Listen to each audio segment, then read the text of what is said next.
RCR, la red que comunica y une al Perú.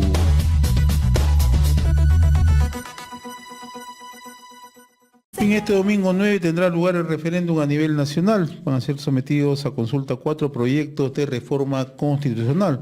Son 4 proyectos los que serán consultados, ¿no? Uno es la conformación de la Junta Nacional de Justicia, es Consejo Nacional de la Magistratura.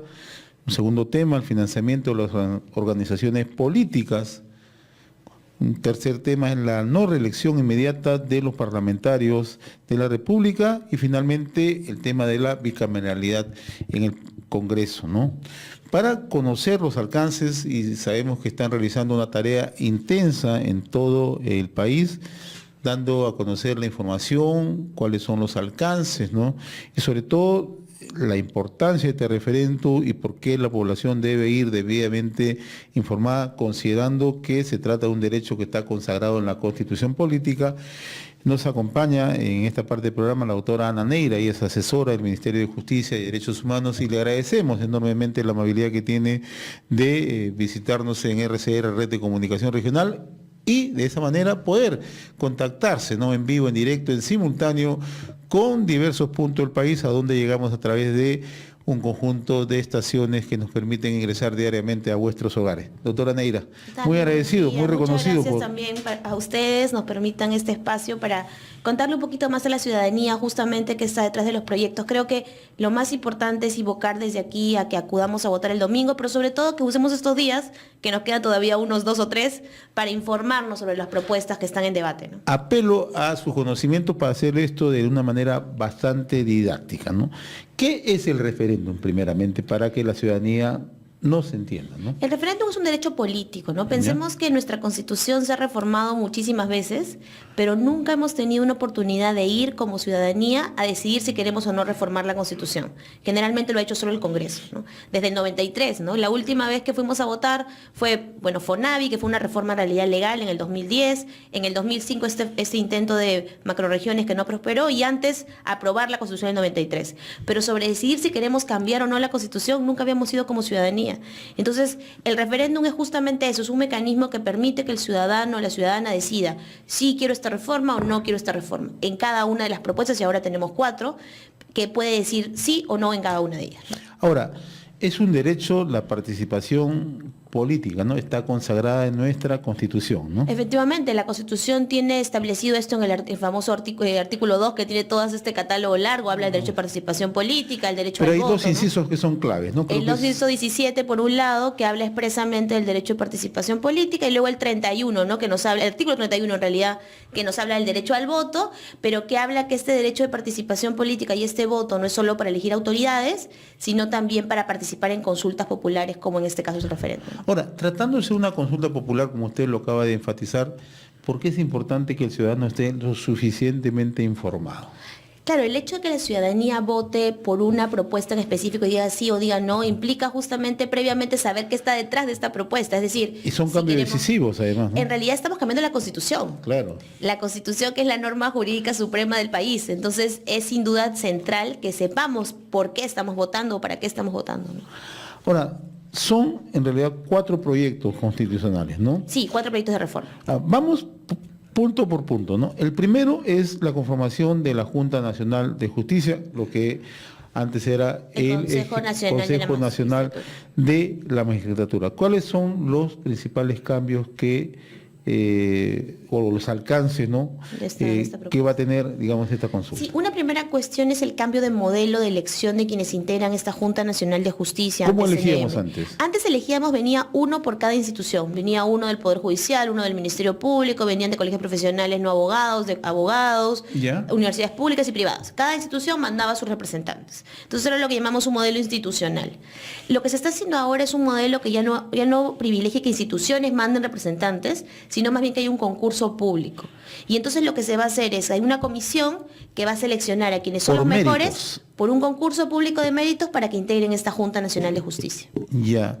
Y esto dentro de una institución que se va a llamar en adelante la Junta Nacional de Justicia. Y hay que recordar cuál es su rol, que es realmente muy importante. La Junta Nacional de Justicia se encarga, como hacía antes el CNM, de nombrar jueces y fiscales de todo el país, además de eventualmente disciplinarlos, es decir, destituirlos o ponerles algún tipo de sanción, y luego también de ratificarlos cada 7 años. Este rol, que a veces ha pasado un poco desapercibido, es realmente muy importante en términos de la ciudadanía, porque todos tenemos que lidiar en un otro momento con un juez o un fiscal. Entonces es central que estas personas estén seleccionadas por su mérito y no porque, por ejemplo, les preguntan sobre una receta de cocina en un concurso, ¿no? Entonces la idea es que, lamentablemente, el modelo institucional ha tenido sus problemas. Antes, recordemos, teníamos un modelo político en el cual nombraba el Poder Ejecutivo, nombraba el Poder Legislativo. Y claro, el problema también ahí es que se podía captar al Poder Judicial. Entonces la idea es, estamos generando un tercer modelo, digamos, que es ahora un modelo que se basa sobre todo en el mérito. Y este modelo, este planteamiento, va a estar a cargo de una comisión especial, ¿no? Esta comisión lo que hace es seleccionar a los mejores, a los 7 mejores que encuentre dentro de un perfil, y van a ser ellos los que luego se encargarán de nombrar a los jueces y fiscales. Y dentro de la transparencia que exige. Sin duda, que lo importante sería que, y esto pasa en muchos otros países ya felizmente, haya debate, se conozcan los currículums, se publique toda la información, no tengamos esos concursos secretos cerrados, sino más bien concursos extremadamente públicos que permitan que la ciudadanía conozca quiénes van, qué hacen, qué hicieron antes, y luego entonces sepamos qué intereses hay detrás, que es, creo, lo central en el marco de una elección de cualquier tipo, ¿no? Ahora, en este proyecto de reforma que se está planteando, ¿hay alguna experiencia internacional que puede ser vista, no como modelo, pero sí para que la ciudadanía entienda por qué la necesidad de cambios? Hay un modelo parecido en el caso ecuatoriano, ¿Ya? que también plantea una posibilidad de un concurso público, es una reforma que se hizo en el 2011, un poco también ellos cambiando sus modelos por algunos problemas o crisis. Recordemos aquí, bueno, todos conocemos, y hoy ha sido una manifestación también de ello, todo lo que pasa en el marco del caso de Cuellos Blancos, ¿no? Claro. El tema de la crisis del sistema de justicia nos ha obligado a pensar en una reforma, y esta es la que propuso el Ejecutivo y que el Congreso finalmente acogió también en el marco de lo que ahora va en consulta, ¿no? Vamos al tema número 2, al financiamiento de las organizaciones políticas, ¿no? En los últimos años, o sea, hemos estado también en medio de una maraña de cuestionamientos, ¿no?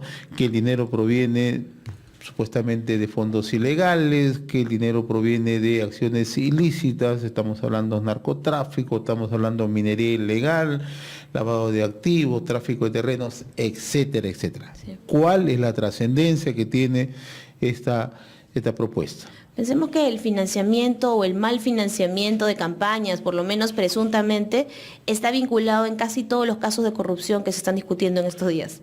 Casi todos los casos que luego, cuando ingresaron al gobierno, tuvieron que ver con corrupción, empezaron en campañas. Entonces la idea desde el Ejecutivo era plantear una propuesta para cambiar el tema de financiamiento.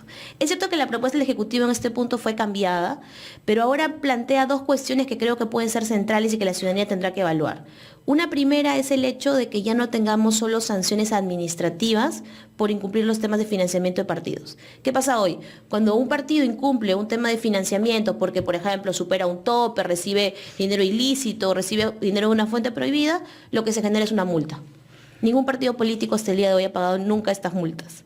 Entonces, no es realmente una cuestión que haga que los partidos dejen de incumplir las normas. Lo que plantea esta reforma entonces es que la sanción no sea solo administrativa, sino que también pueda ser civil e incluso penal, que es un delito especial para sancionar el tema de financiamiento irregular, como pasa en países de la región como Chile o Colombia, ¿no? Y en países de Europa como España, Italia, Alemania, que han entendido que es importante controlar también esta etapa de financiamiento de los partidos. Este es uno de los vacíos que teníamos. Sí, no teníamos específicamente nada vinculado con sanciones de otro tipo que no sean multas. El código establecía algo, pero no en profundidad. La ley de organizaciones políticas básicamente hablaba de multas. ¿Ya? La única sanción que podíamos llamar tipo política era que no se podía luego uno inscribir en el registro de organizaciones políticas por tener estas multas pendientes de pago. Pero no había expresamente una obligación de otro tipo o una sanción de otro tipo por eventual incumplimiento, ¿no? Entonces la idea es que ahora desde la Constitución incluso se plantee que puede haber una sanción, no solo administrativa, sino penal. ¿Y por qué en la Constitución? Porque se quiere que sea más difícil modificarlo, ¿no? Pensemos que la última reforma del 2017 sobre este tema quitó la obligación de declarar en campañas electorales. Y entonces la idea es que es muy fácil a veces modificar la ley. Y entonces por eso queremos que esto esté desde la Constitución y esa es la propuesta que se plantea. Y esto pasa por un exhaustivo control y fiscalización, naturalmente. Por supuesto, la idea es darle mucho poder a la OMPE para poder eventualmente supervisar todo el tema de fondos partidarios Y aquí en esa línea viene un poco la segunda propuesta, ¿no? La idea es, si hoy vemos cómo funcionan las campañas en este país, en general más del 60% de los ingresos que declara un partido político están vinculados con campañas, o mejor dicho, con spots de radio y televisión. ¿Qué tienen que hacer los partidos entonces? Captar cualquier tipo de fondo, sea ilícito, no lícito, de empresarios, cualquier fondo para poder tener ese dinero para hacer el spot de radio y televisión. ¿Cuál es el planteamiento? Que ahora el partido no tenga que hacer esta búsqueda que lamentablemente los lleva a veces por terrenos no precisamente muy lícitos, sino que el Estado, a través de la franja electoral, sea que les dé el espacio para eventualmente tener su propaganda en radio y televisión. En la línea que le planteaba hace unos instantes con la primera, el proyecto de reforma constitucional, ¿no? ¿Hay otras experiencias también en la región sobre esos temas? Sobre lo segundo, sobre lo primero le comentaba que tenemos delitos en la Junta sí, pero sí. En el caso de los delitos, por ejemplo, tenemos delitos en Colombia y Chile. Y sobre lo segundo, que es esta prohibición de contratar propaganda en determinados espacios de los partidos, hay mucha experiencia en la región, de hecho estamos llegando tarde. Argentina, Brasil, Chile, Colombia y México, incluso desde la Constitución, prohíben el hecho de que haya contratación directa de propaganda electoral por los partidos, porque la idea es que el Estado pueda controlar este espacio, que tener unas ciertas condiciones de equiparidad o por lo menos una cierta igualdad de las condiciones en campaña y no pase, como muchas veces sucede lamentablemente, que el partido que tiene más dinero tenga más espacios y entonces eso va en desmedro de la posibilidad de que todos participen, ¿no? ¿Cómo fortalecen los partidos este proyecto? Bueno, en este punto estamos centrándonos en el financiamiento de partidos. Claro, pero de una u otra manera tienen alguna inherencia. Efectivamente, ¿no? Porque la idea es que cuando los partidos políticos tienen ciertos fondos, ciertas condiciones mínimas, pueden generar mejores condiciones para su participación en el sistema político. Y claro, esto va a tener luego que ir equiparado con una serie de reformas ya probablemente de otro tipo en la ley de organizaciones políticas. Pensemos que la Constitución genera las pautas básicas, ¿no? Centrales, y luego la ley de organizaciones políticas va a tener que generar otras cuestiones que van a permitir justamente, la idea es reforzar a los partidos políticos como instituciones y que asuman este rol que deben asumir en una democracia, ¿no? Es ser intermediarios justamente entre el ciudadano y la clase gobernante, ¿no? Y quienes están en el poder. Este rol hay que recuperarlo y por supuesto esta es una medida que nosotros creemos, bueno, desde el Ejecutivo en su momento se creyó y Congreso coincidió que puede ayudar en este objetivo final, ¿no? Y esto también garantiza que los procesos sean más transparentes y con menos convulsión como hemos tenido en los últimos años, ¿no? Claro, de plano las campañas cambiarían muchísimo. Si nos ponemos a pensar en el hecho de que no haya contratación directa de propaganda electoral por un lado, luego que ya está en la ley hoy, que está prohibido el aporte de personas jurídicas, que está prohibido los aportes anónimos, que hay topes para las actividades proselitistas. Y presiones exógenas, ¿no? Todo esto en realidad yo creo que el 2021 va a ser realmente un cambio estructural en cómo funcionan las campañas y eventualmente va a obligar a los partidos a adecuarse a esto, fortalecerse, pero por supuesto también ser más transparente frente al ciudadano, ¿no? Bien, estamos dialogando con la autora Ana Neira, ella es asesora del Ministerio de Justicia y Derechos Humanos y en realidad nos está dando luces acerca de los alcances referidos al referéndum, donde van a ser sometidos este domingo 4 proyectos de reforma constitucional. Son 4 proyectos que van a ser consultados a la ciudadanía, ¿no? El tercer tema, doctora Neira, es la no reelección inmediata de los parlamentarios, ¿no? Sí, ¿Cómo? Sí. A ver, explíquenos en detalle porque este es un tema que interesa mucho a la ciudadanía, ¿no? Sí, el texto aprobado, vale la pena decirlo, lo que dice expresamente es que los parlamentarios no pueden ser reelegidos para un nuevo periodo de manera inmediata en el mismo cargo. Eso es lo que expresamente se ha aprobado, incorporaría eventualmente en la Constitución, en el artículo 90A de la Constitución. Entonces, una primera cuestión que venía de la preocupación del Ejecutivo cuando se planteaba esto era un tema de igualdad, ¿no? Finalmente, ¿qué queremos? Queremos que las autoridades tengan más o menos el mismo trato. ¿Por qué tenemos la posibilidad de reelegirse o no posibilidad de reelegirse para el presidente, para el gobernador regional, para el alcalde, pero sí para el congresista? Era una primera cuestión, una primera preocupación. Y lo segundo era esta idea de que finalmente el derecho que tenemos es un derecho de participar en política, pero no de reelegirnos en política, ¿no? Y nuevamente, la prohibición, pensemos, no es una prohibición absoluta, no es como que nunca más un congresista pueda regresar eventualmente a su cargo. La idea es que si alguien tiene mucho compromiso con el país y quiere regresar, pueda hacer vida política fuera del Congreso y eventualmente volver. No lo puede hacer. De manera inmediata no lo podría hacer, pero podría eventualmente volver luego de 5 años, ¿no? Ahora, una de las observaciones, me lo están planteando a través de la red también, es que si se pierde un sentido de experiencia en el Parlamento, ¿no? No todo el Parlamento funciona mal, dice, ¿no? Hay gente que es rescatable, ¿no? Entonces, claro, ahora, ¿cómo, digamos... Sí. explicarle esto cuando dentro de uno la ve las reforma. cifras, en realidad este mito que de algún modo tenemos de que todo el mundo se reelige y de estos que se reeligen son buenísimos, primero habría que decir que en general se reelige menos del 20% del Congreso, ¿no? ¿Ya? Entonces, no es que tampoco, digamos, la expertise del Congreso fuerte provenga de los reelectos, porque en realidad, como reitero, es menos de un quinto, ¿no? Y también es cierto, y eso es un argumento que desde el Ejecutivo preocupaba mucho, que lamentablemente muchas veces se usa el ejercer un cargo público en beneficio en el momento de las campañas, ¿no? Entonces también la idea es que esta reelección va a tratar, por lo menos, de evitar ese mal uso de recursos públicos que muchas veces se ve en las campañas, evitando la reelección. Es cierto que hay argumentos en contra, por supuesto, y por eso lo importante para el Ejecutivo era que la ciudadanía pueda eventualmente dar su opinión al respecto, decidir qué es lo que finalmente quieren. Y repensemos que la idea de la no reelección implica renovación de la clase política, implica que nuevos cuadros puedan ingresar eventualmente al sistema político para que lo oxigenen, ¿no? Hoy tenemos lamentablemente una de las mayores crisis de prestigio de los partidos políticos, de los congresistas, y la idea es que nuevas personas, nuevos rostros, nuevos talentos, si se quiere, puedan ingresar a la clase política del país, ¿no? Ahora,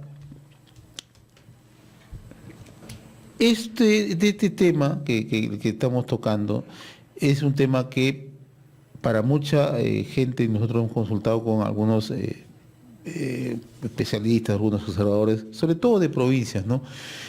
Hay una confusión que seguramente vamos a verla con el siguiente proyecto, ¿no? El tema de la bicameralidad. ¿Qué pasa? Dice, se prohíbe la reelección inmediata, pero en el tema de la bicameral pueden postular, y es lo que quisiera que nos explique, y apelo a sus conocimientos, ¿no? Sí, aquí el tema es esta frase que incorporó el Congreso que habla en el mismo cargo, ¿no? Ya. Y entonces ahí genera la duda de cuál va a ser la interpretación. Ahí yo le digo yo he escuchado por lo menos hasta 3 interpretaciones. Sí. Algunos dicen por un lado de que esta idea de en el mismo cargo va a implicar que si incorporamos un sistema bicameral, digamos, Así como el es. que luego hablaremos, en este momento ellos son congresistas, no son senadores ni diputados, con lo cual este periodo no cuenta para la reelección.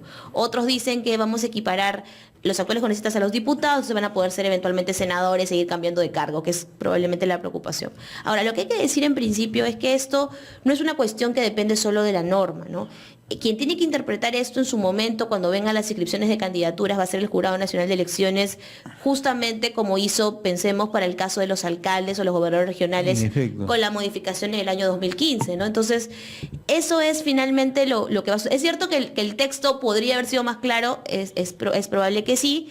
Ahora, todo esto, por supuesto, depende de que finalmente se apruebe Porque una ya no se habla de bicameralidad, ¿no? Congreso, se habla de Parlamento, ¿no? Sí, en general toda la estructura ha cambiado de Parlamento. De hecho, si revisamos la propuesta última, muchos artículos, el único cambio es en la denominación, ¿no? Cambiar Congreso por Parlamento de la República o Parlamentarios de la República. Y claro, de repente sea bueno justamente entrar a esta cuarta propuesta, ¿no? Que es la idea de la bicameralidad. Aquí lo que se está cambiando primero en estructura es que el Congreso no tendría ya una sola cámara, sino tendría 2. Claro. Y tendríamos, por un lado, una Cámara de 50 senadores y 130 diputados. Ha habido un incremento de número. Pero el Congreso, creo, aquí vale la pena decirlo, sabiendo que el principal cuestionamiento de la ciudadanía, el tema de bicameralidad, es probablemente el gasto, ¿no? No queremos gastar más en el Congreso. Se ha puesto unos candados, ¿no? El propio artículo tiene un candado que dice que el Congreso no va a incrementar su presupuesto más allá de lo que incrementa ya La de propuesta manera... original, ¿qué decía?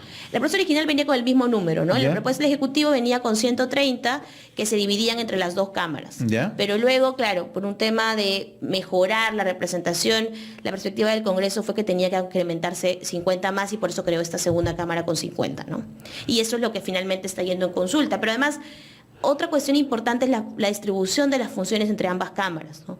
En general, la función legislativa la va a ejercer la Cámara de Diputados, pero la idea es que eventualmente esto pueda ser revisado por la Cámara de Senadores, con el objeto de evitar normas que finalmente se aprueban y luego son declaradas inconstitucionales o que no son adecuadas, ¿no? O normas como las que hemos visto en los últimos días que lamentablemente se aprueban muy rápidamente sin el debate respectivo, ¿no? Y evitar los excesos o el controlismo, ¿no? También, claro, la idea es que haya un contrapeso entre ambas cámaras, Claro. que distribuyan las funciones, todo el control político, la censura, la confianza la haría la Cámara de Diputados, y más bien el Senado se dedicaría sobre todo a revisar las cuestiones vinculadas con las leyes y asumir algunas funciones de control, más bien tipo juicio político, acusaciones de ese tipo, ¿no?